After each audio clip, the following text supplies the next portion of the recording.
Hiya, I'm Tava Tucker. And I'm Racheli Marks, and together we connect through the stories we hear. During our episodes, we hope to learn, revolutionize, inspire, transform, and bring relatable content to you. We would like to also discuss and internalize how your story can be someone's savior. This is the official Together We Connect podcast.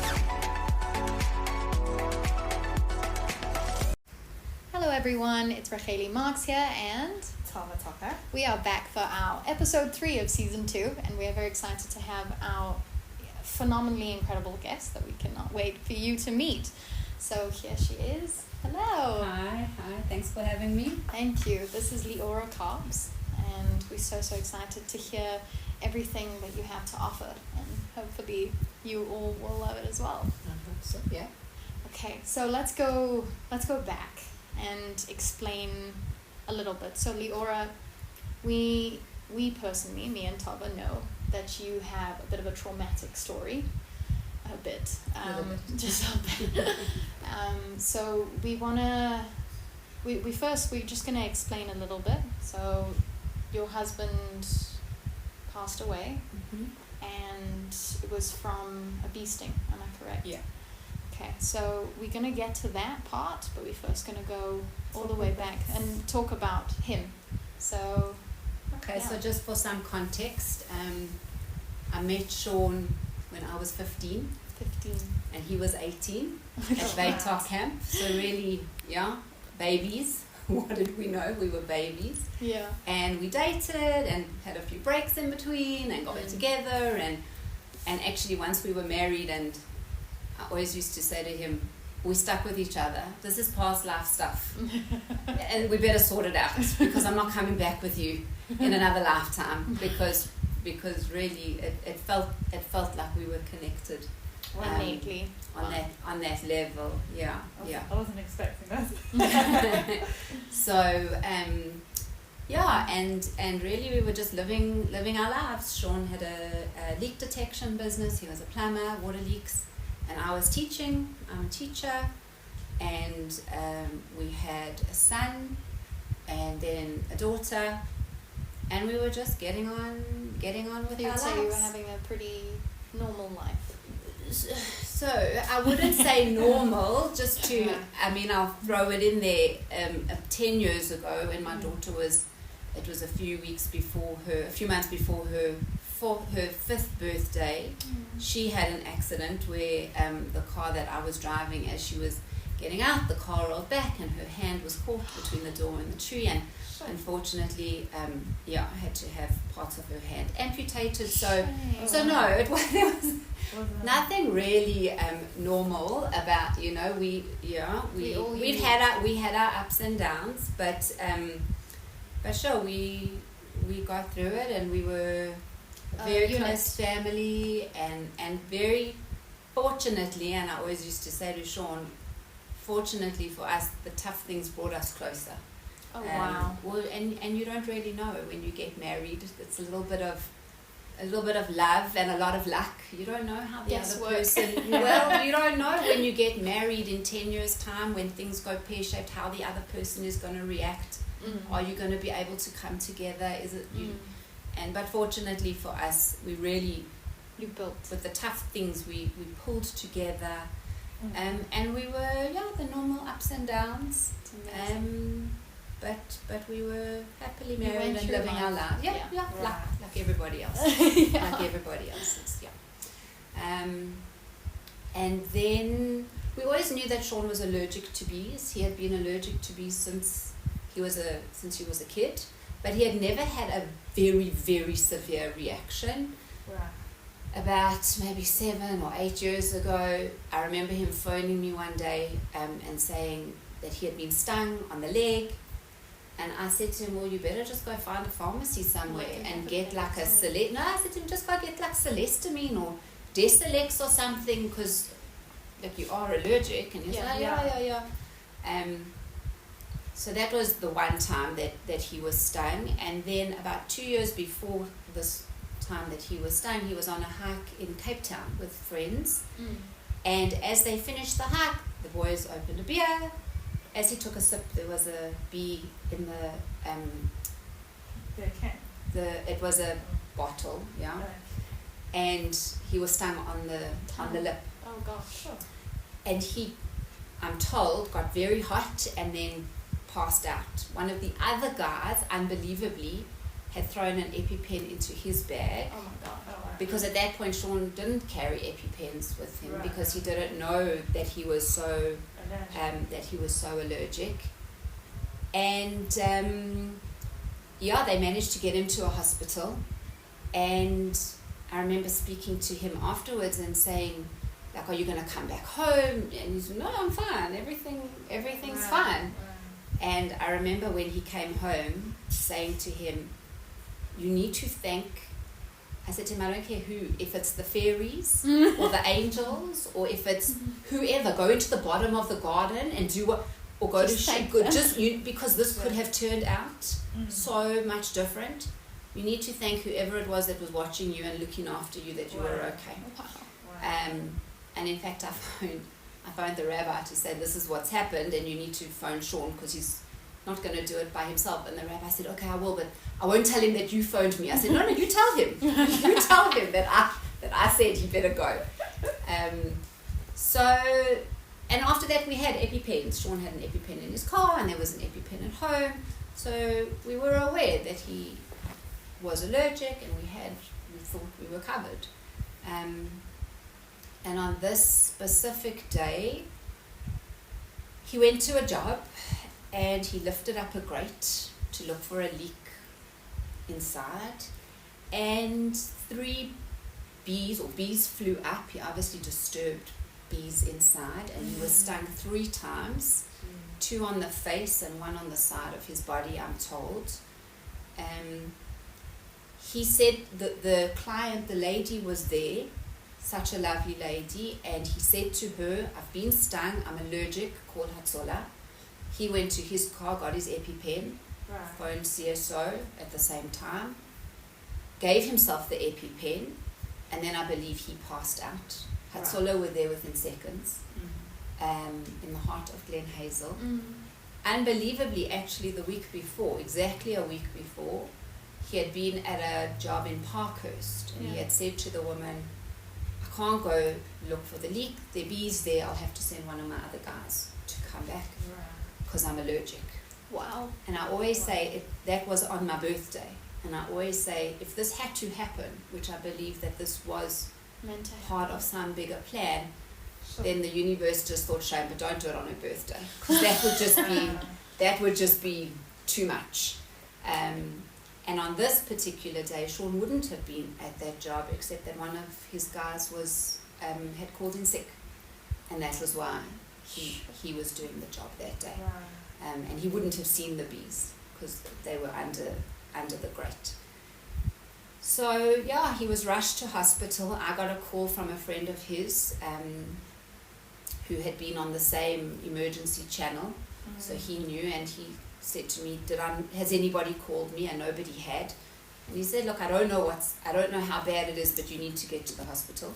So, And off I flew, and from there, yeah, it was just a lot of uncertainty. The doctors explained, I mean, they took him straight up into the ICU, and we just waited to hear news.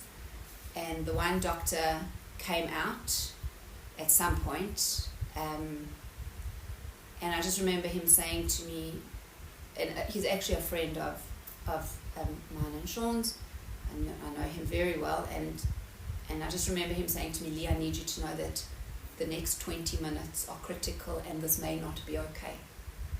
And I just remember thinking, like, may not be okay, like, what, he has to spend the night here?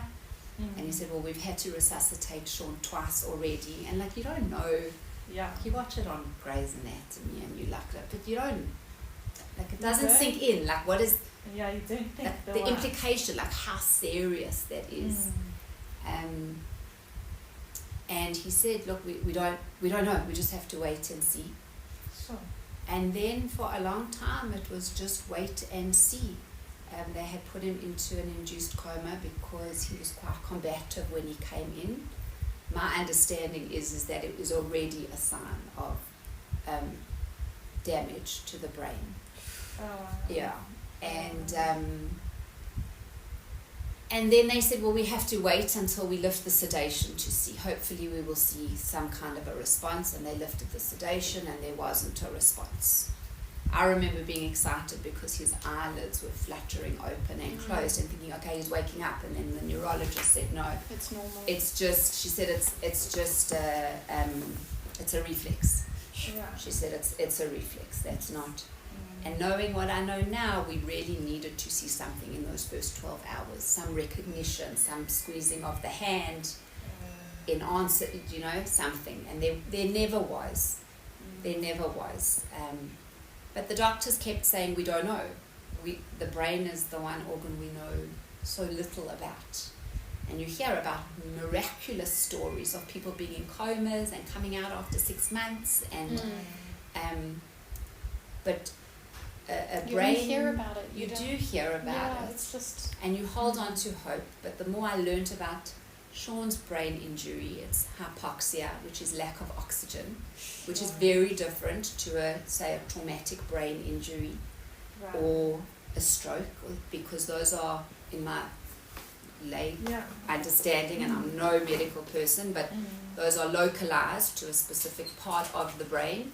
And the brain is an amazing organ in that it will, the parts that are damaged, the other parts can learn to do the job of the damaged parts. That's what rehab is. But with hypoxia, without oxygen, it's not parts of the brain that you pick and choose. Some get oxygen, some don't.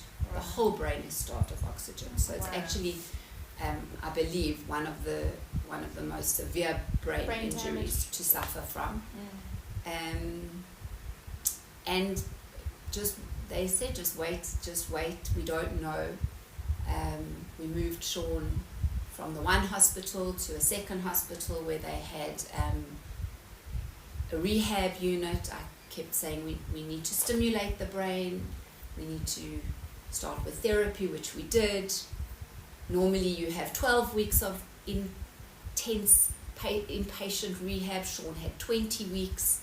So he had every best possible opportunity to have whatever kind of a recovery, but there was never any change. He remained, after 4 months they will give it the label of persistent vegetative state. And so we were eventually told, listen, there is no chance. We can see on the brain scans the level of damage is so severe that really it was just the basic, like the brain stem. Shaun, a lot of people ask me, but like, was he on life support? And he wasn't. Right. He wasn't on life support because he was breathing on his own.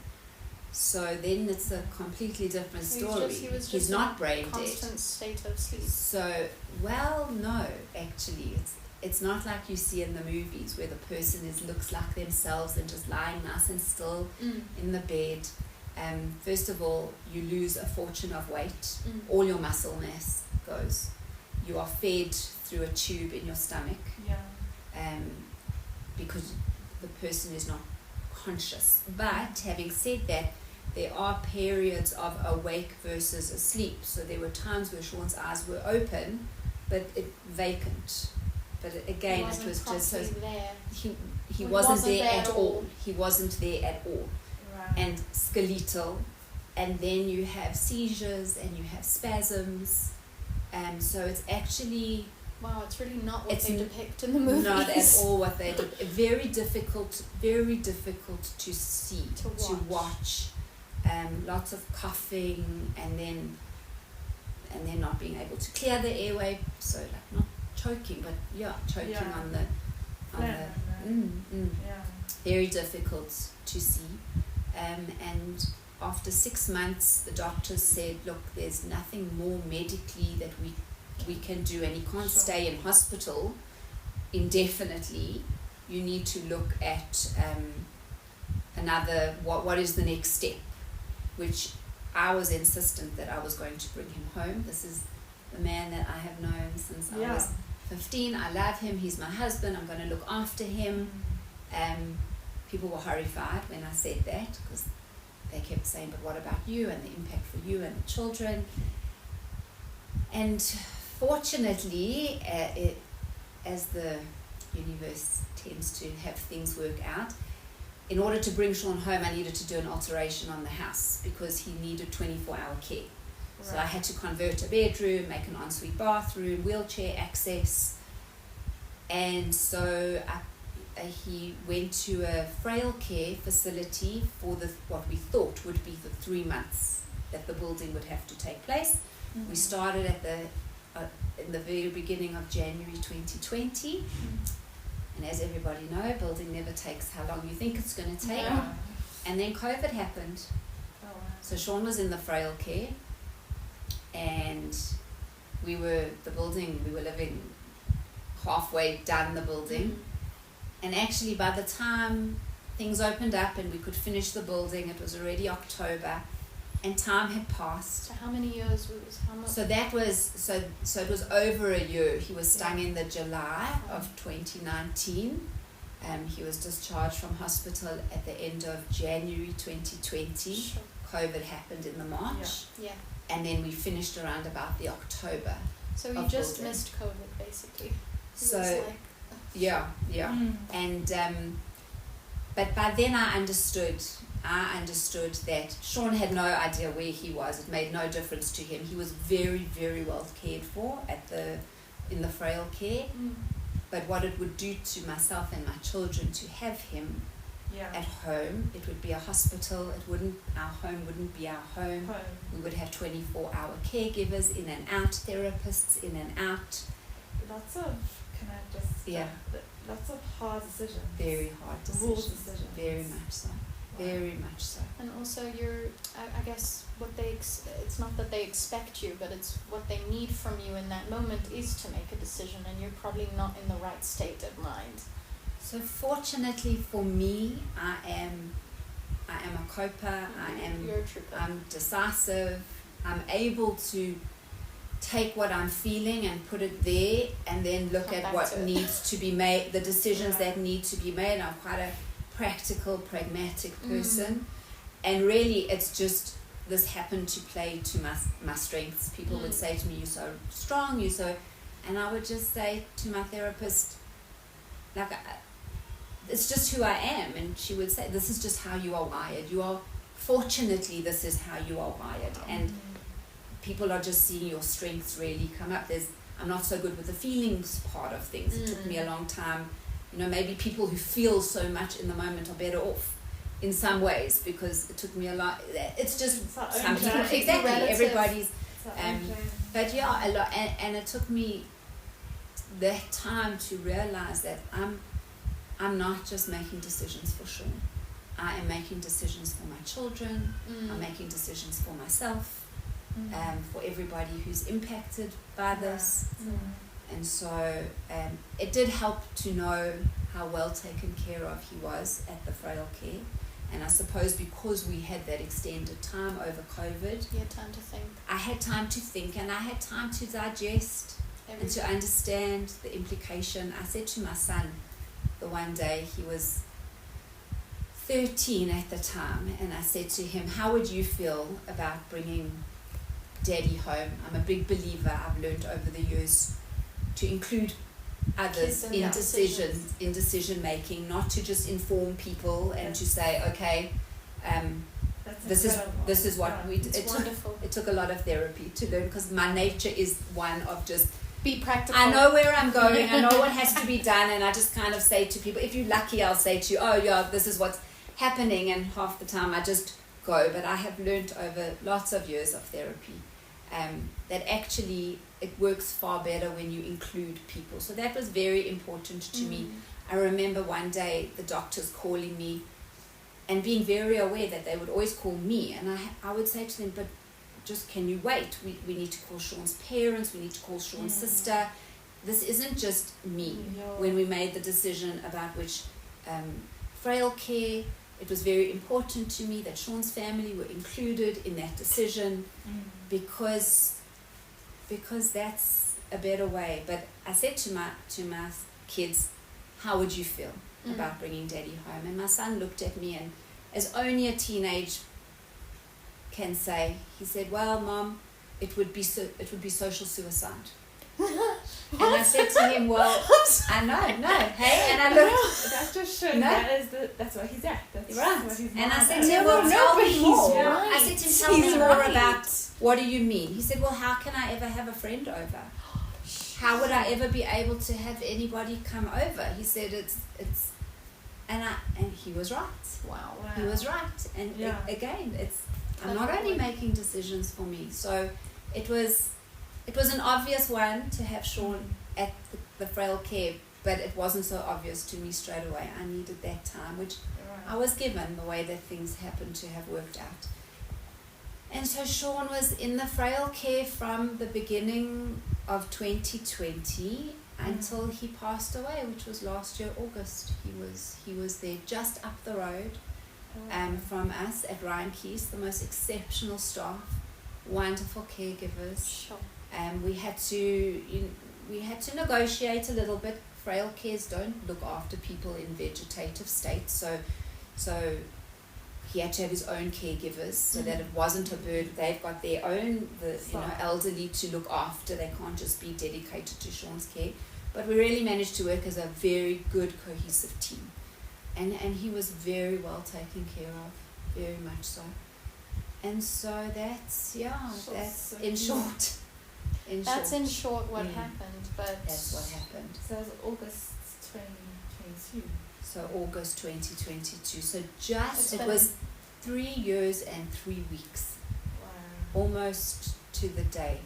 Yeah, he passed away on the 8th of August, and actually his birthday is the 8th of Feb. And I always say Shaun is a stickler for details. Whenever we go and see his stone and it says there 8th of Feb, 8th of August. So he was always a stickler for the details. So, it's so interesting because obviously that's not where the story ends, and it's definitely not where the story started. Yeah. You have a whole year after that I want to delve deep into. But for someone who hasn't, I guess, got an instinct on feeling things straight away, you're incredibly sentimental. So can you give us some background to that? You seem like you feel, but that you're, I guess, putting it in a box. So I don't know about sentimental, but maybe I am. So I had been in therapy. I had the whole accident with my daughter and been in therapy on and off, and about 2 years before Shaun was stung, I had terrible burnout, very bad burnout, and I had been seeing an amazing therapist for that. And I always say, if it wasn't for what I had gone through and learnt about myself and about the way I deal with things, and possibly there are better ways to deal with things, I don't know that I would have coped with this in the same way. So I had already been, and I think it's important for people to know that, because a lot of the time I think people have read the updates that I wrote and put out, and people see something on the outside who's you were just fine, not just fine, but maybe coping with things in a certain way, without knowing that actually I had a lot of therapy, and I had already developed a lot of tools to cope with life and to cope with, and I had been through it with my daughter, so I know about things not working out the way you want them to. Having said that, for a long time, I'd say about 2 years, around about 2.5 years, I was very numb.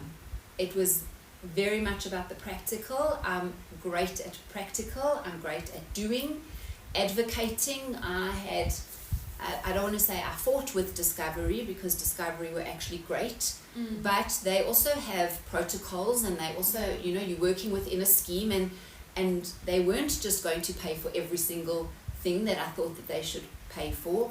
And so there were a lot of meetings and a lot of discussions and back and forth.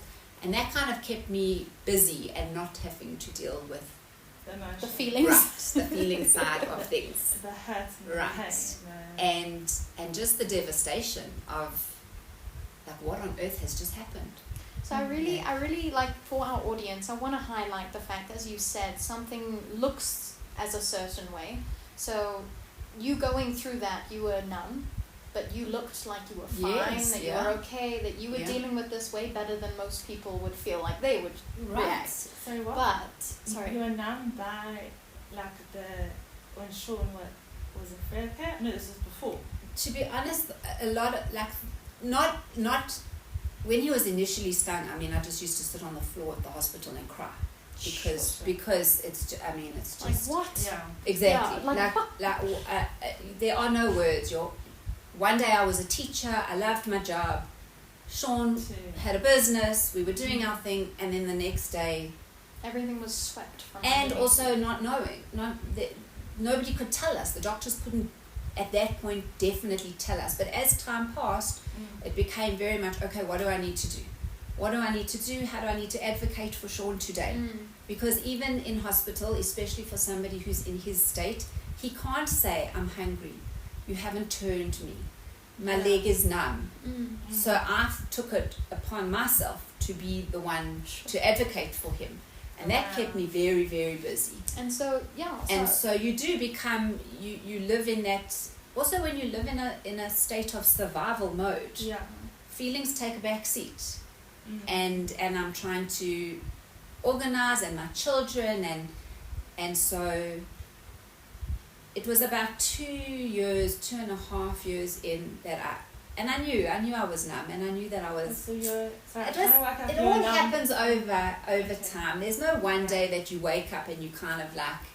Yeah. It's almost like a seeping in. I kind of. But at some point, I started thinking to myself, one day Shaun's going to pass away. We know it, at this point we knew. I mean, we're 2.5 years in, and there is no hope. We knew that there was no hope.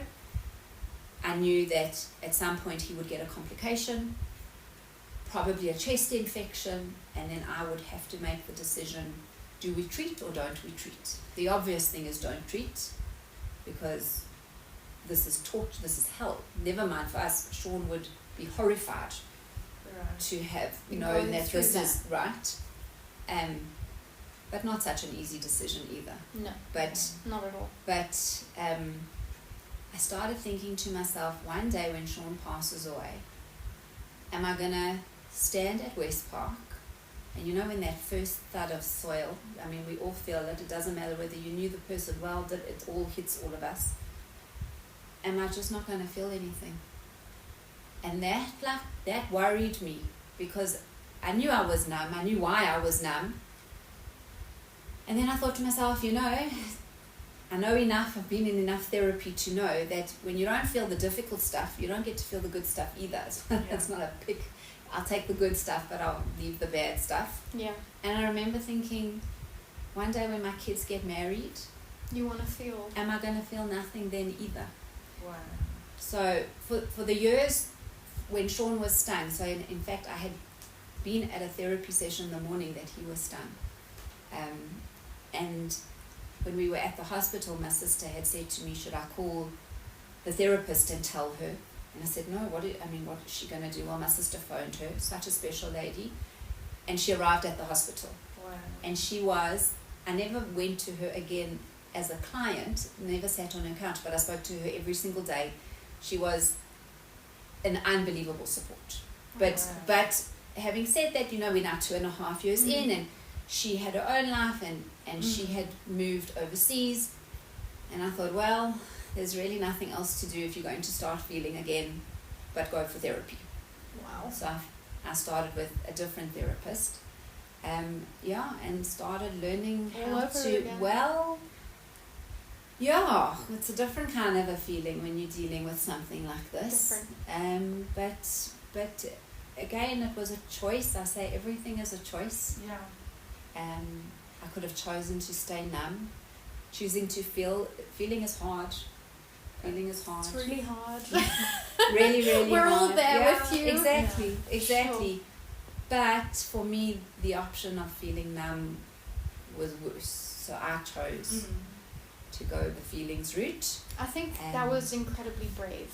Yeah. I often say, even now to my therapist, just remind me why I'm here, and I'm paying you to be here crying on your cat. Like, I really? always make the joke that they should be paying us. Really? Yeah. Like, Yeah, for all our info, come on. just remind me why am I doing this to myself? But it's incredibly important work. And the therapy came first, so some people may not know that. And so what I was saying before was that you built up tools. It was kind of like the universe giving you the tools to deal with this absolutely horrific situation. And when going through it, I don't know if it's a natural instinct to be numb. It might just be, it's your natural instinct. Well, I think for all of us, when we go into survival mode, and I think a lot of people, even if they are not going through a specific trauma, but life is hard. Yeah. Life is difficult for everybody, just generally speaking. And I think a lot of people live in survival mode, and part of survival mode is living in a world of doing, as opposed to living in the world of being. And the truth is, you have to hold space for both. You have to do as well as be. But I think most people are in the doing, and that part of the being world is just completely starved. Wow. And that's survival mode. So I had to learn to step into that being. What does being mean for you? What does that look like? Being means sitting in a moment when you feel that. I always say, for me, it like starts in my stomach. The difficult feelings, it like starts, and for me it kind of like works its way up, and sometimes it can feel like it's literally like stuck strangling you in my throat. And for me, my default is no thanks, not today. Put another 10 things on my list of things to do. Go away. But being is actually saying no. I'm gonna sit here and I'm gonna cry, or I'm gonna scream, but sometimes I just sit.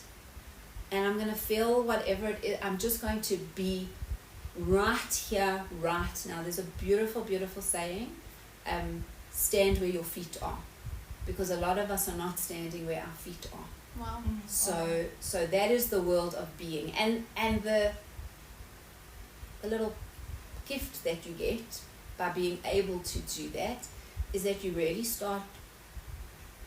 learn to be able to be in those really amazing moments as well. To those amazing, just to be right where you are.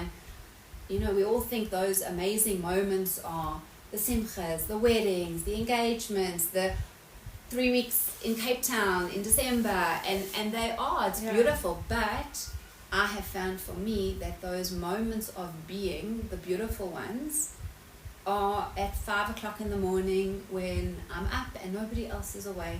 And I'm just sitting in my garden drinking a cup of coffee, and that is a beautiful moment. But if I'm so busy in my head with doing or rushing around doing, I'm not going to be in that space of being. Right. So it's but it's hard, and you've got to work. It's work. You've got to be conscious of it. This is a very doing world that we live in, and so, but that is what being is for me. And sometimes those being moments are really difficult. They're very sad, very, I always say I'm not angry at God. I don't believe in a punishing, vengeful God. I don't believe this happened because we're being punished, even though it may feel like it sometimes. But I can get angry that, that this has happened. And you accept those feelings. Yeah. You let it, exactly. You let it be there. So that is what being means for me. So you've gone through, I don't know, I wouldn't even call this a war within yourself to kind of, and then this is the aftermath of everything that has happened. And it's a year and a bit later, and you're standing here very strong, but not just strong, you are being, not doing. I mean, you're also doing, but I mean, you're standing where your feet are.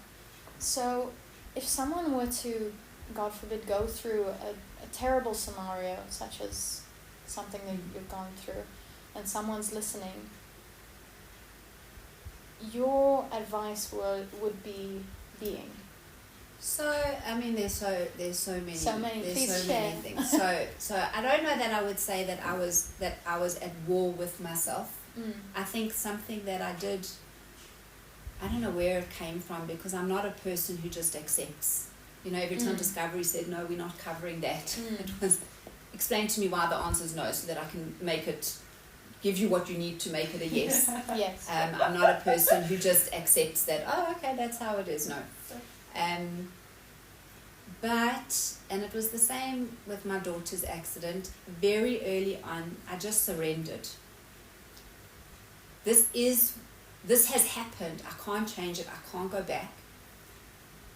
I was very intentional about where to put my energy, and that is something that I say to people. You only have a certain amount of energy within you. Be very intentional where you put it. If I was going to pour that down, why did this happen? This isn't fair. And keep on staying in that place. It's not to say I didn't have moments of that, but if I chose to stay there, I wouldn't have energy to advocate for Shaun, to make the best decisions for him and myself and my children, to go to therapy and do the work. So I didn't fight. I kind of just accepted that this is what has been sent. I don't know why. I am never going to know why. I don't ask questions I am never going to have the answers to. I do personally, my belief is that our souls choose to come here. We choose our journey. What we choose to take from those journeys is up to us. I could have chosen to become bitter and resentful.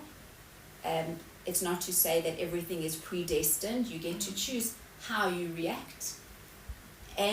But in terms of fighting what this has happened, I can't fight it. It is what it is. And then I always say, you know the game of pick up sticks. Yeah. You know, right? So I always say my life was like a game of pick up sticks. One day I was holding beautiful, in control, the sticks were, and then the next they were just blown out of my hands and a mess in front of me. And you can try and pick up every stick at once, but that's not how the game works, and it's not possible. So I started becoming very intentional. What stick am I going to pick up today? Oh, wow. And there are some sticks that I can pick them up today. Some sticks I have to leave because actually that's a tomorrow stick or in a month's time. And there are going to be some sticks that I am never going to be able to pick up. And I'm going to have to just make my peace with. They are going to lie on the floor. I am never going to get my life back to what that neat little bundle is. If it taught me anything, we are not in control. And stop fighting it. Stop trying to keep picking up all the sticks together and putting them back, because that's They're never going to be like that. put my energy. What stick can I deal with today? People would ask me, but what are you going to do in 6 months' time? And I know what I used to say to them, I don't know what stick. no. I also, a beautiful saying is that don't worry about how you are going to swim across the river until you get there, because there may just be a bridge. We're so busy worrying about. And so That's a very, very relatable idea, Yeah. actually. We're all busy walking to the river thinking, oh, how big is the current going to be, and am I going to get across, and how wide is it going to be, and am I going to have to drink? And we're so busy worrying about that.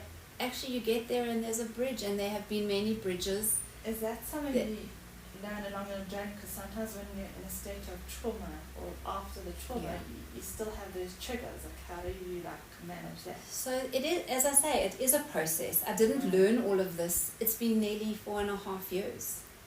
I didn't learn all of this In one day. Right. And also I believe again that this is how I have chosen. And there is no, what I say to people, whilst I am not angry at God, that doesn't mean that somebody else shouldn't be. I can only share my story and how I have chosen to move forward. I always say, especially when I speak to another widow, we all say, oh, I know exactly how you feel. But that's not, none of us know. Even when we've been through, we've both lost our husbands, we both have young children, I can never say to you, I understand exactly how you feel. I can say I know how I feel, and I can be curious. Curious is but that's the only word I can think of. I can say, how is it for you? Yeah. This is how it is for me, but I can never assume to understand what anybody else is going through. But yeah, that beginning part of trauma, that's you're with just everyone. in survival. That is with everyone. And our biggest difficulty, I think, as people, is that we all assume that everybody thinks like us and feels like us, and then somebody so close to us does something that is and instead of being curious to say to them, what's going on? Explain to me how that made you feel, and explain to me, we all just like, oh, he probably thought this, and oh, he probably thought that, and oh, we make these stories in our, well, because we angry. Exactly, because we assume. And so none of us can ever assume to know how anybody else is thinking or it's so feeling. interesting. You're the first person, I'm not going to lie, who has ever said, I've said this to you before, I don't know if you know this, but whenever someone tells me a story about themselves, I say, I don't understand. That's the first thing I always say. I don't understand. Yeah. I'm so sorry that you're going through this, because I can't fathom what on earth you're going through. Yeah. And you're the first person who actually says that too. Yeah. Even when what you have been through, you've both lost a spouse, and even then you cannot. The people try to come up to you and say, actually, I understand, I've been through that too. Like, what was your response, or how did you deal with that? If you get me on a bad day, in a bad mood, hands up. Sometimes my sister will just like, not so much anymore, but and the truth is, society in general is just uncomfortable with grief, and is uncomfortable with looking at a person who is grieving and in pain. And yet it's the one thing that is common. We are all going to lose people who we love. We are all going to grieve, be it in different ways, but that is the thread that connects all of us. But it is a shame. People don't know what to say, and also because for the 3 years, so I had lost my husband, but I wasn't a widow. He was still alive. Yeah. So in different cultures there are different things that you say. There is like a protocol, and there are condolences, or I wish you long life, or whatever in that community is the accepted. Right. But what do you say to me? No. You can't say I'm sorry for your loss, because he's still alive. But I have lost him. I don't check widow, but when they say to me, we need to speak to the account holder, I say to them, good luck, I'm also waiting. Because but he hasn't, did your husband pass away? No, he hasn't passed away. But it was such a limbo, exactly, very much, and people just didn't know what to say. So actually, let's finish this, and another question came. I have a very big question after you. Okay. So generally speaking, I try and be understanding of that. I always try and speak about Shaun first. I always say to people, please don't be afraid of speaking about him, because you don't remind me when you mention his name that he is gone, like I forgot, and now you've reminded. I remember the minute I wake up in the morning. But when you do speak about him, what you do let me know is that you remember him, and that brings me comfort. And so I can't speak for other people who have lost, but I know for me. So I do try and kind of soften it, for people by just speaking about it. I'm pretty much put it out there. This is what it is. Let's just get it out in the open. People, when they meet me, it's always an interesting one. They'll say like, oh, your name seems so familiar, or oh, your face is so, where do I know you from? And actually I have a friend who, just as we sit down, she says she's the one whose husband was stung by the bees and was in a coma and is now passed away. And then people, and I'm like, it's just better to get it out there, and then we can just move. We can just move straight along. I really like this friend. She's a very good friend. It's better. Let's just get it out there. Let's just get it over and done with. Let's just stop being awkward about it. It happened. Right. It happened. That's who I am. You're not going to go home wondering or like, and then think, oh my God, what What I said. Let's just get it out, and then we can move to the next conversation. Yeah. So what's your question, Paula? No, my question is, were you ever able to label that space of the unknown? The limbo. Yeah. I'm not a big believer in labeling things. It was, yeah. Or sometimes of that, it's just as in, it's part of figuring it out. But I feel like you've spoken a little bit about how the acceptance came after a long time of like not. I do say that, I mean, it's crazy. If Shaun would have been stung the week before in Parkhurst, he would never have survived. It was only because he was in Glen Hazel and Hatzola was a second away. Wow. But I do believe what it gave us was a chance to sit with, we had a chance to say goodbye. It wasn't a surprise either. Hey? When Shaun passed away, it wasn't trauma on top of loss. We had the trauma. We had the trauma when he was stung. I never would have kept the business going. The business stayed open. I closed the business this year, but his business stayed open. Wow. And in fact, we were able, over COVID, all the employees were looked after. So that was an amazing thing. That's that wonderful. Happened. Sure. And just, I don't think I would have the perspective that I have. I have huge gratitude. The one day, it was a couple months in, my son was telling us something that had happened at school, and like we all just laughed, and then we all just stopped, because it's like, well, how can you laugh when daddy's lying? Like how? And I actually said to him, I knew in that moment where I go is where I'm going to lead my children, and if I'm going to move forward being bitter and resentful, then that's what's going to happen to them. And I just remember saying, doesn't it feel funny to laugh about something when actually this is also what we're dealing with? And I said to them, I think our hearts are like a tub of Neapolitan ice cream. You got one big tub, and there's chocolate and vanilla and strawberry all in one tub. You don't have to pick. And our hearts are the same that way. Just because we could laugh at something funny doesn't mean that we're any less devastated by what's happened. And You're just picking all the feelings. We had the community. I never made a meal for 3 months. My children, I didn't have to make a school lunch for 6 months. Wow. The community came together in the most unbelievable way to support us. How do I not feel gratitude for that? At the same time, I'm going through this trauma, but I learned to hold. I always say, trust that your heart has the capacity to hold all your feelings, all at the same time, even if they completely contradict each other. The one takes nothing away from the other. The chocolate is the chocolate. The strawberry is the strawberry. The chocolate doesn't change the strawberry to something else. Sure. But we have to almost trust that our hearts can do that, because sometimes I think we feel a lot of guilt. If I'm grateful, and if I find a moment of joy in a day, then I don't miss what does that say? What does that say about my grief? Does that diminish my grief? Does it mean that I'm getting more okay with what's happened? No. But we have to trust that our heart has the capacity to hold all of it. And so I think that those 3 years allowed time and space for that to kind of come about, and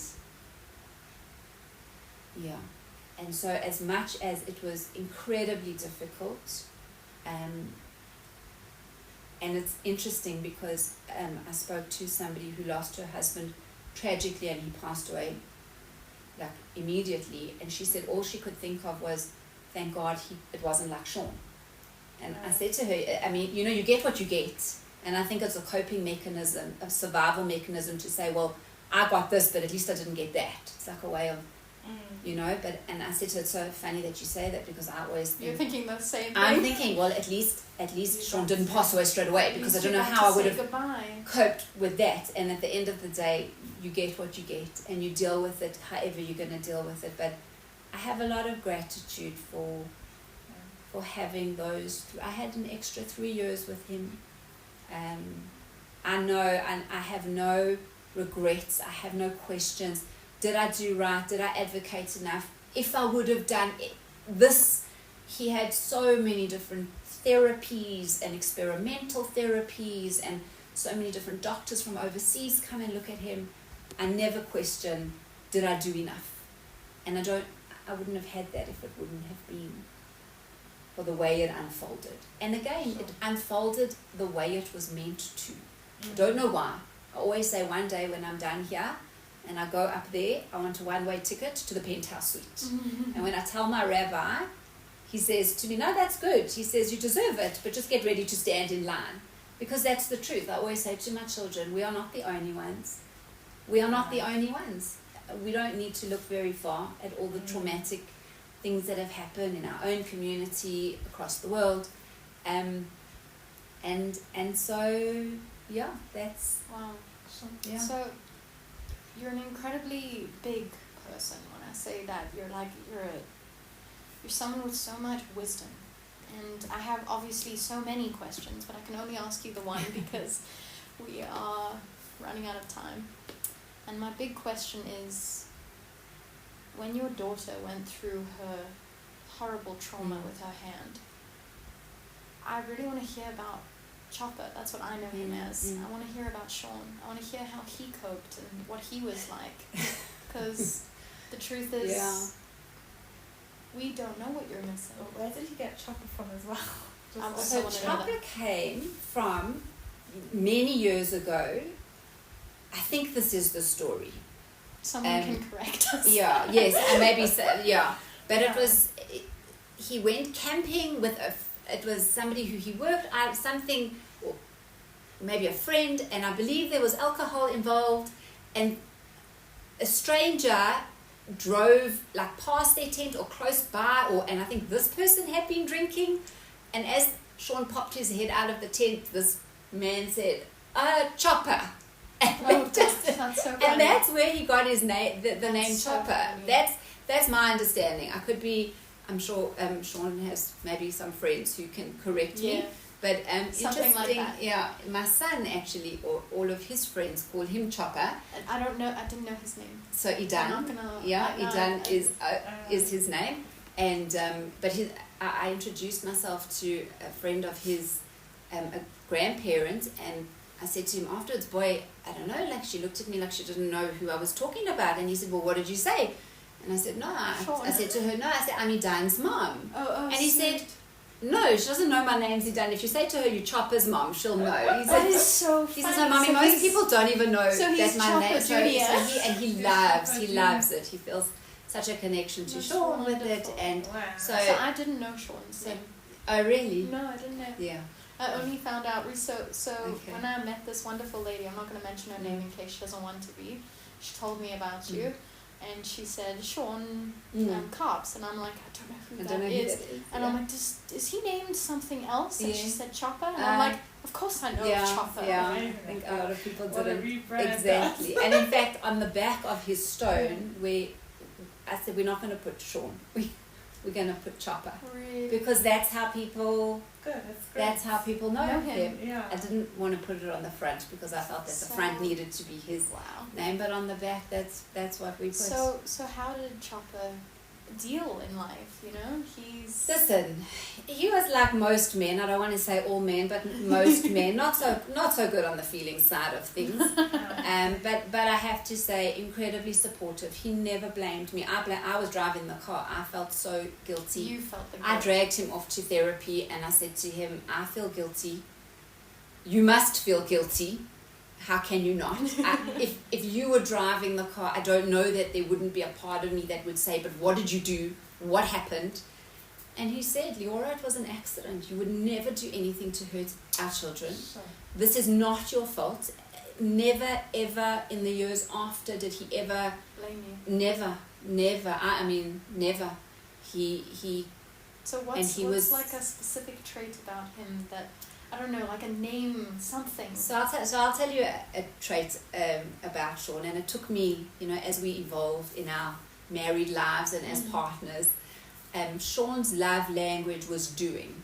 So I used to get upset with him because, like, he wasn't so, on the gift giving and but I learned, and I always say to people, look at what your partner does do to show you that they love you, not at what they're not doing, because you just may be missing the things that they are doing. Shaun, I used to phone him random times of the day. Oh, Bubby, I called him Bubby. Please, on your way home, can you go past Fresh Fellas, Woolies, something? And he's, but he always went. He always went. When I was teaching, parents used to come and fetch their children and say, I saw Shaun at Moo's buying challah this morning, and he was getting, when we used to have people over for a braai, I used to go, but what did you forget now? Can you just quickly run? I forgot the avo for the salad. And there really was never anything that I asked of him to do for me. He never said no.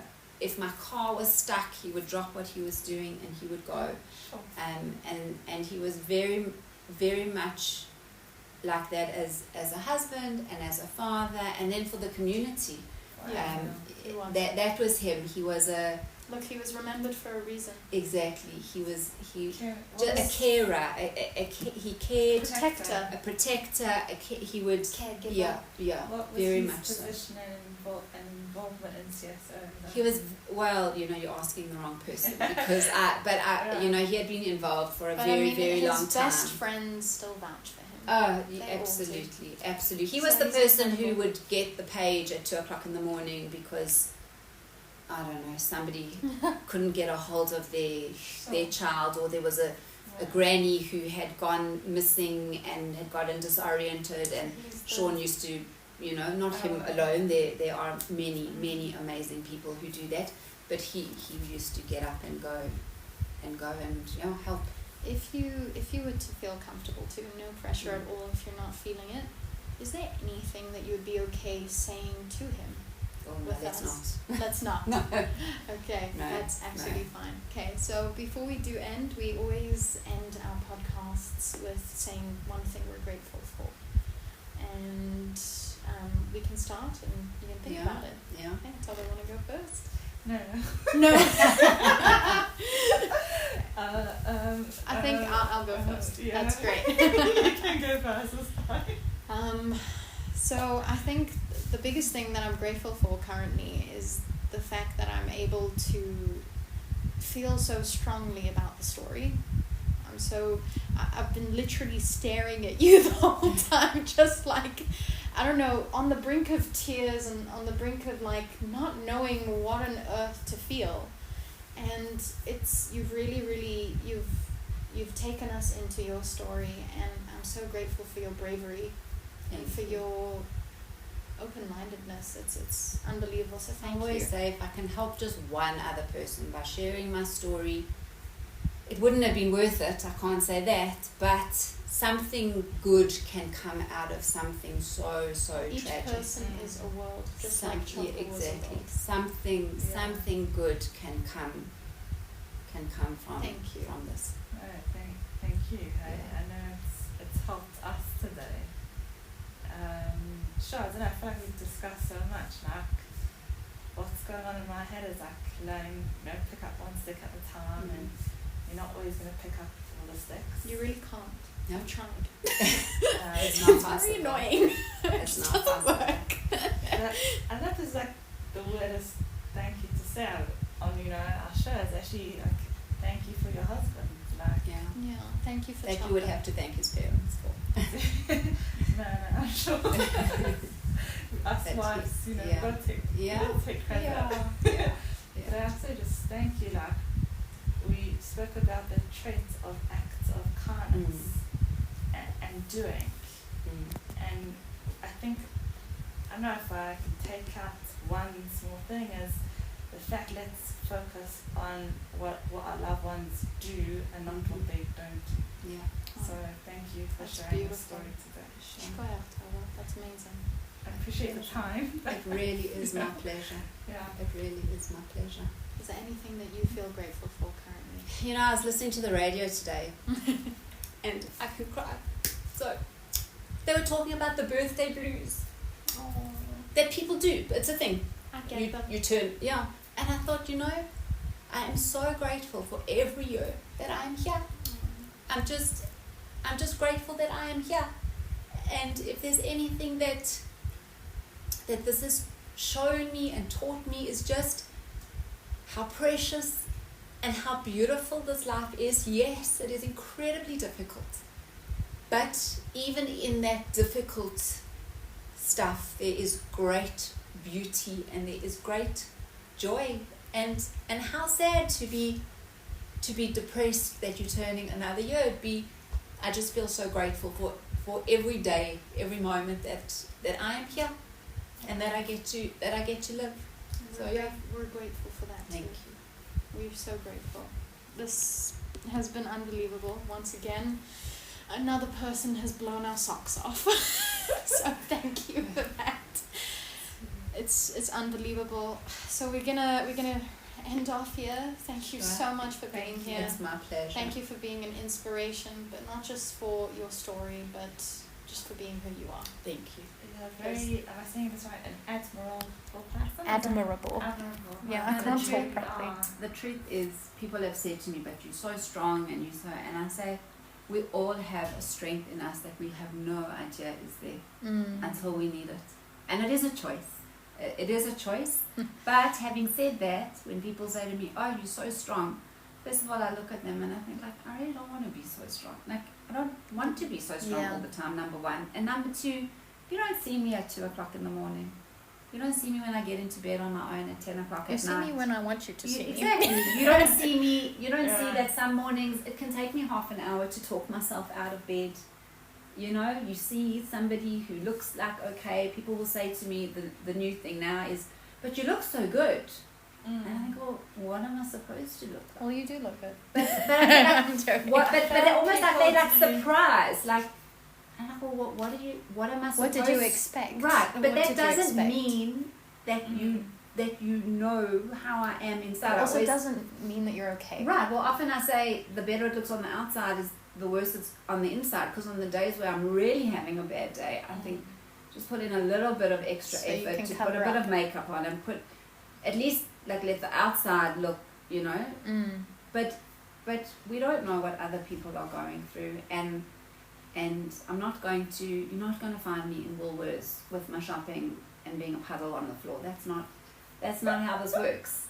That's not how this works. And we all have a huge depth. Well, and I've spoken to I wish it was okay. To cry in the middle of the well, saying, no, sorry, I'm having a bad day. No, I've done that too. I have done that too, but it's not often. Not a common occurrence. Well, you kind of like shove your feelings down, and you kind of, or you just shop online actually.